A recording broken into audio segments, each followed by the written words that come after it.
Welcome to Aprendo. Listening in Spanish. El viaje de Sofía, de la nada a un nuevo mundo. Capítulo 1. Un comienzo humilde. Sofía nació en un pequeño pueblo rural donde las oportunidades eran pocas y los sueños a menudo parecían solo eso, sueños. Su familia vivía en una casa modesta de madera con techo de zinc y, aunque nunca les faltó lo esencial, tampoco tenían lujos. Su padre trabajaba como mecánico en un taller improvisado y su madre vendía pan casero en el mercado local. Desde pequeña, Sofía mostró un interés inusual por aprender. No tenía libros en casa, pero eso no la detenía.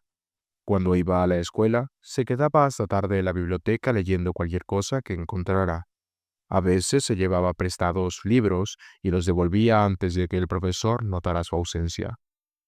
Sin embargo, la vida no siempre fue fácil. Su pueblo carecía de electricidad constante y muchas noches tenía que estudiar con la luz de una vela. Había días en los que no podía ir a la escuela porque la lluvia convertía los caminos en ríos de lodo. Pero cada obstáculo solo reforzaba su determinación. Cuando terminó la secundaria, la pregunta inevitable surgió en su hogar. ¿Qué haría ahora?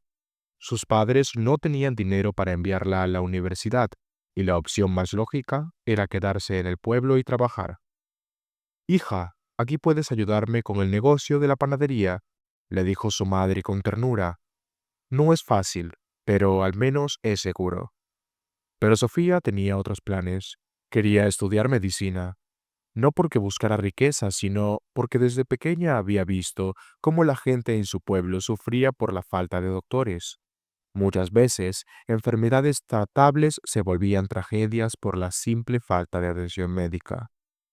Fue entonces cuando tomó una de las decisiones más difíciles de su vida, dejar su hogar y mudarse a la ciudad, aunque no supiera cómo sobreviviría allí.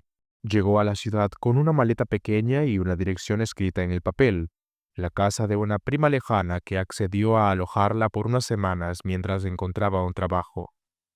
La realidad fue dura. La ciudad no era como la había imaginado. Había ruido por todas partes, gente apurada y una frialdad que no había conocido en su pueblo. Nadie tenía tiempo para ayudar a una joven sin dinero ni experiencia laboral. Consiguió su primer empleo como mesera en un pequeño café. El sueldo era bajo, pero le permitió pagar su inscripción en la universidad. Durante el día atendía mesas y por la noche estudiaba hasta quedarse dormida sobre los libros. Hubo momentos en los que se sintió que no podía más. El cansancio era abrumador y las cuentas parecían nunca acabar. Pero su meta estaba clara, no había regresado a la ciudad para rendirse. El primer año de universidad fue un infierno. Las clases eran difíciles y muchos de sus compañeros venían de familias con dinero sin preocuparse por trabajar mientras estudiaban. Algunos profesores eran comprensivos, pero otros no aceptaban excusas si llegaba tarde por culpa de su trabajo. La presión era tanta que hubo días en los que se sentaba en el parque después del trabajo preguntándose si debía renunciar. Pero siempre que pensaba en su pueblo, en su madre vendiendo pan bajo el sol y en los niños sin acceso a los doctores, se obligaba a seguir adelante. Poco a poco, su esfuerzo comenzó a rendir frutos. Uno de sus profesores notó su dedicación y le consiguió una beca parcial. Con eso, pudo reducir sus horas de trabajo y dedicar más tiempo al estudio. Pero los sacrificios no terminaron ahí. Hubo noches en las que dormía solo 3 horas antes de regresar al café. Hubo días en los que su único alimento era una taza de café y un pedazo de pan. Pero nunca dejó de estudiar. Después de años de lucha, finalmente llegó el momento de su examen final. Ese sería el día que definiría si se convertiría en doctora o si todos sus esfuerzos habían sido en vano. La noche anterior casi no pudo dormir. Estaba agotada, nerviosa, y el miedo al fracaso pasaba sobre ella. Pero cuando entró a la sala de exámenes y vio la primera pregunta, supo que estaba lista. Salió del aula con el corazón latiendo con fuerza. La espera por los resultados fue agonizante.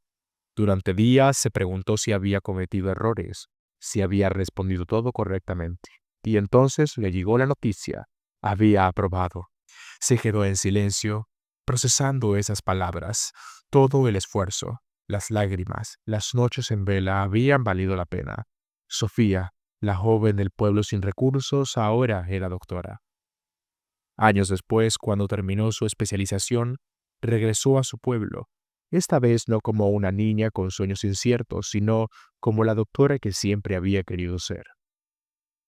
Abrió un pequeño consultorio con los ahorros que logró reunir. No era grande, pero era suficiente. Su madre, con lágrimas en los ojos, le ayudaba a recibir pacientes. Las personas del pueblo no podían creerlo. La joven que había partido con una maleta y un sueño ahora estaba ahí, atendiendo a los enfermos sin cobrarles más de lo necesario. Sofía había logrado lo que muchos creían imposible. No solo cambió su vida, sino que cambió la de muchas personas a su alrededor. Y mientras observaba a los niños correr por la plaza, supo que había tomado la decisión correcta, porque al final la verdadera riqueza no estaba solo en el dinero, sino en la capacidad de hacer una diferencia en el mundo.